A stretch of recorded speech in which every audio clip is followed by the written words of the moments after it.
Assalamualaikum warahmatullahi wabarakatuh. Saya ucapkan selamat datang di channel saya Arifin AKR. Halo sahabat Kicomania, kita berjumpa lagi. Pada kesempatan kali ini kita akan membahas menjodohkan burung beranjangan. Untuk itulah silakan disimak videonya dari awal sampai akhir agar diketahui tahapan dan prosesnya. Saat ini burung beranjangan banyak dipelihara oleh para kicomania. Selain dipelihara sebagai kelangenan di rumah, burung beranjangan juga mulai banyak dilombakan pada event-event di beberapa tempat. Untuk memperoleh juara yang bisa stabil dan rutin, maka diperlukan gacoan dengan karakter dan mental yang bagus. Untuk itulah tahapan awal dalam berternak beranjangan, yaitu pertama, pemilihan indukan.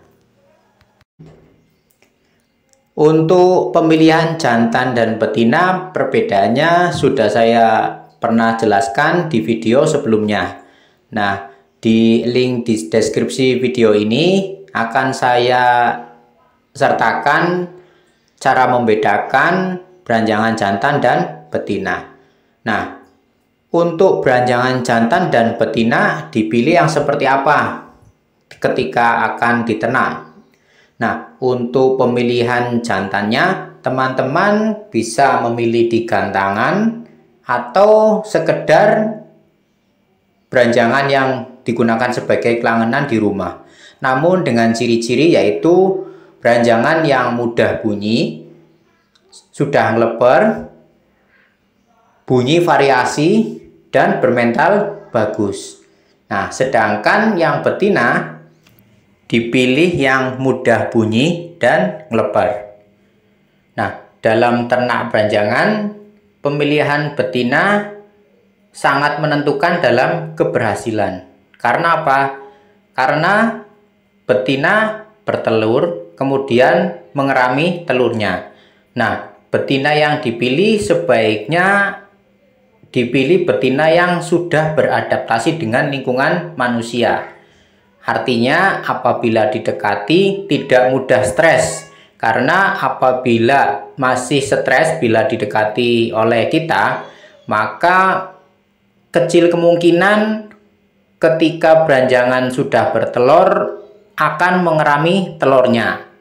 Nah, dan tidak menutup kemungkinan dengan betina yang mudah stres, bukan hanya tidak mengerami, mungkin juga tidak bertelur.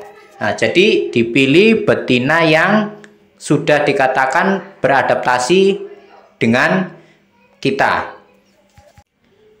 Nah, dalam pewarisan ke anak-anaknya nanti juga betina lebih dominan menurunkan sifat ke anaknya nanti. Nah, untuk itulah teman-teman bisa memilih betina yang berkualitas. Nah, tahap awal penjodohan seperti di video awal, pertama bisa mendekatkan kandang masing-masing sebelum dijadikan satu. Nah, ketika kandang sudah didekatkan dengan ciri jantan yang mencari betina, kemudian teman-teman bisa menjadikannya satu kandang. Nah, dalam tahap penjodohan makin sementara bisa digunakan kandang biasa. Nah, hanya untuk mengetahui sejauh mana birahi jantan dan betina sudah pas atau belum. Jadi kuncinya harus ketemu tingkat birahi jantan dan betina. Nah, ini dicirikan dengan umur paling tidak jantan dan betina dengan umur 8 bulan ke atas. Nah, ketika dicirikan jantan sudah mulai mencari betina, kemudian over birahinya tidak terlalu tinggi, maka betina tidak akan merasa terancam. Nah, jadi teman-teman harus bisa mengatur birahi jantan dan betinanya untuk ketemu waktu yang pas dalam proses perkawinan. Nah, tentunya teman-teman juga harus memberikan extra fooding yang cukup.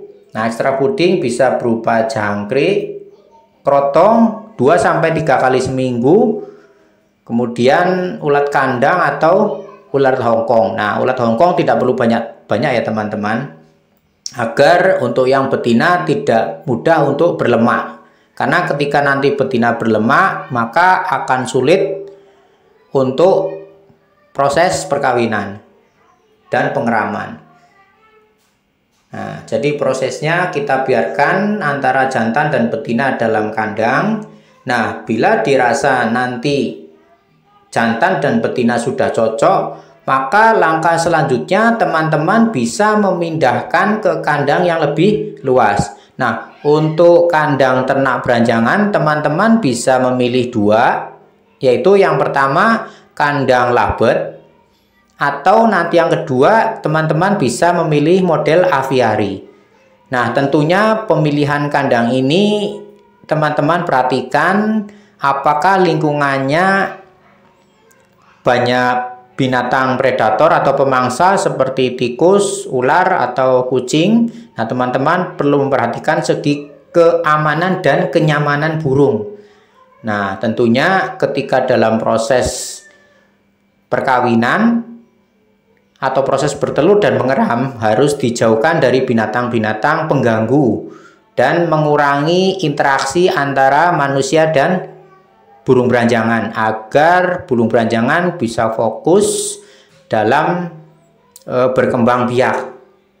Nah, jadi kita perlu melihat, perlu mengawasi ketika mengganti cepuk minum, menambahkan minum, dan menambahkan pakan ya teman-teman. Nah, selain itu kita harus mengurangi intensitas ketemu antara kita dan beranjangan.